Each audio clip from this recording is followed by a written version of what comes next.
Hello, this is Dixie with DC Papercraft, here to show you a fun project using gesso and your distress inks and stains and some stencils and lots of fun messy stuff. So let's get started. First off, let me show you this stencil I created.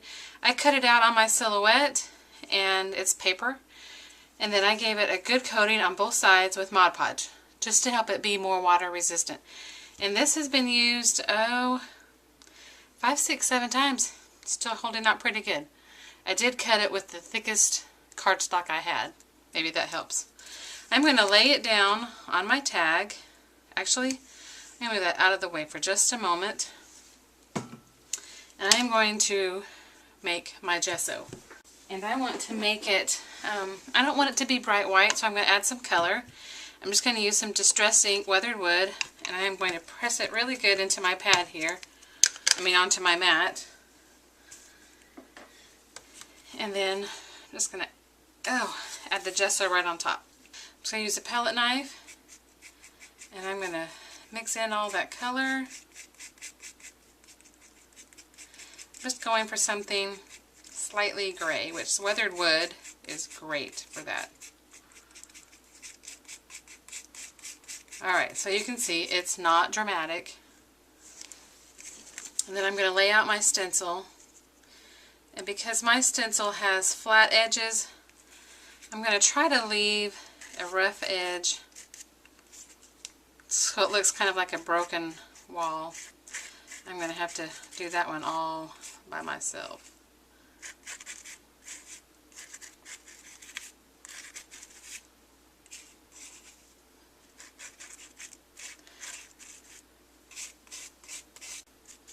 Now that I've kind of got it the way I want it, I'm just going to go in. I don't want it any thicker than my paper is. And then I'm going to give it texture just by picking up this palette knife and putting it down. You could use a popsicle stick, you can use your finger. Go back and smooth out some of it. That looks good to me. And there we go. Oh, not too bad. Good, good. So I would just wipe this off with a baby wipe or a paper towel so it doesn't have the texture on it. Here's my tag. You might want to clean your edges real quick. I'm going to set this one aside and bring up one that I've already done. This, if you use a heat gun, it's probably going to take you about 10 minutes to dry with the heat gun. Otherwise, just let it sit for an hour or two and come back to it. So here's the one that I made previously, and we are going to add some color on the side, and then we will start adding in color in between the stones that looks like the mortar. I'm going to start with my lightest color first. The gesso does resist, so I'm not going to worry about when I'm getting it on there.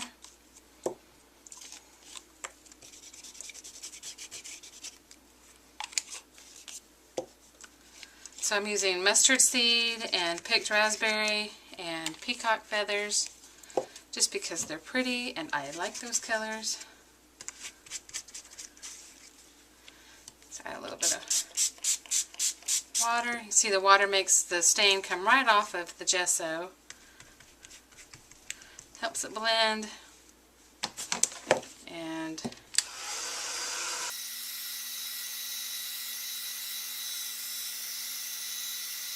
I'm actually going to add a little more yellow down here because I want to bring out a little more green. Just a touch. Just want a little more green there. Alright, and now that it's dry, I'm going to start adding my ink. Let me get some things out of the way here. For my ink, I'm going to bring in weathered wood again and pumice stone and kind of blend them till I get a color that I like for my mortar. So, whoops, everything's going everywhere. I'm going to get this inked up really well, and then I'm just going to start bringing it in. I don't want to bring it in too much over this color.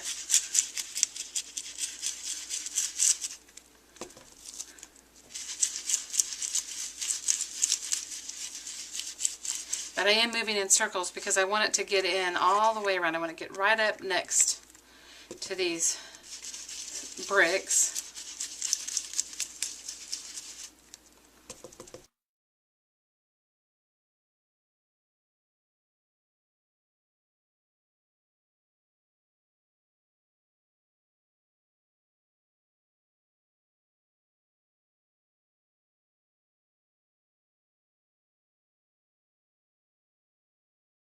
I'm going to give it a little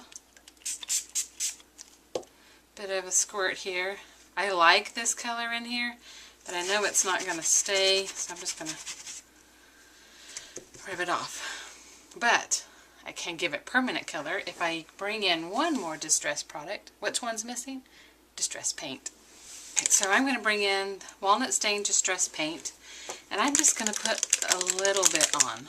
In fact, I'm just going to add it to my mat. Let's see if I can just pick it up here.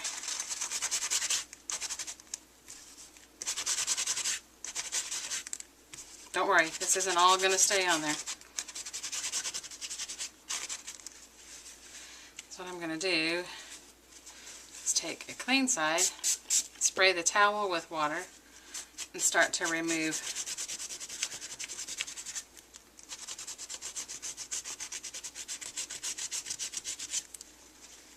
but there. Now we have a little earthier feel. And I could have taken the paint right to this, but it would have used a lot of paint. And you can see I used just a little bit of paint and added some texture, brought out the texture. And as long as this is still a little bit wet, you can take it off. And I think that even when it is dry, you can take some of it off with a baby wipe, the kind that do still have the alcohol in them. You take acrylic paint off. Alright, so we are almost done. I need one more ink. I'm going to bring in the walnut stain ink. Finish off the edges.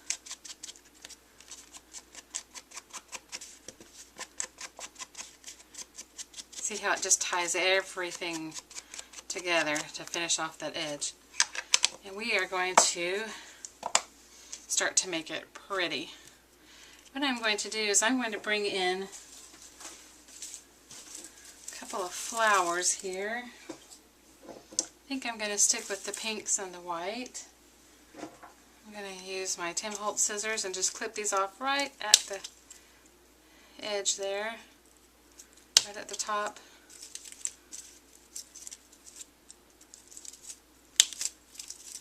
So I'm going to use 3 of those.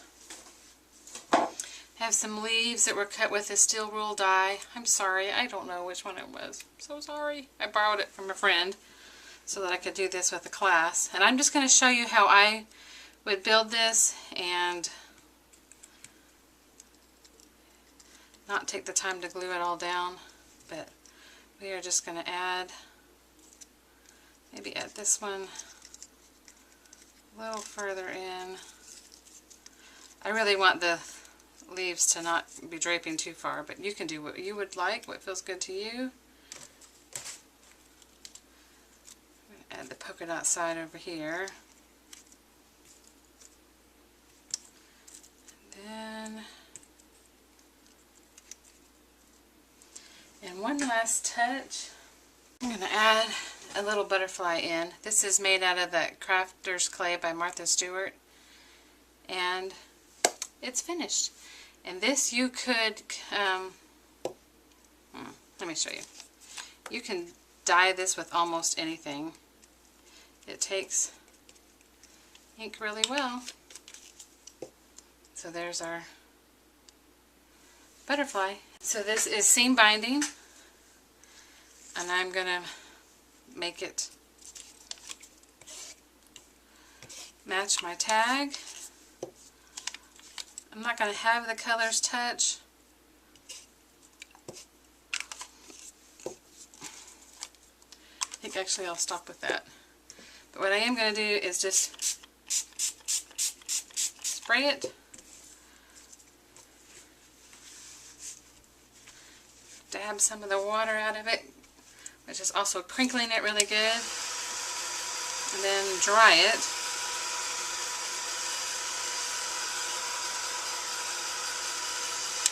It's not all the way dry, but for the sake of time, so you would just tie it onto there. And you have a gorgeous finished tag that anyone would be thrilled to receive. Have fun making this. This is Dixie with DC Papercraft.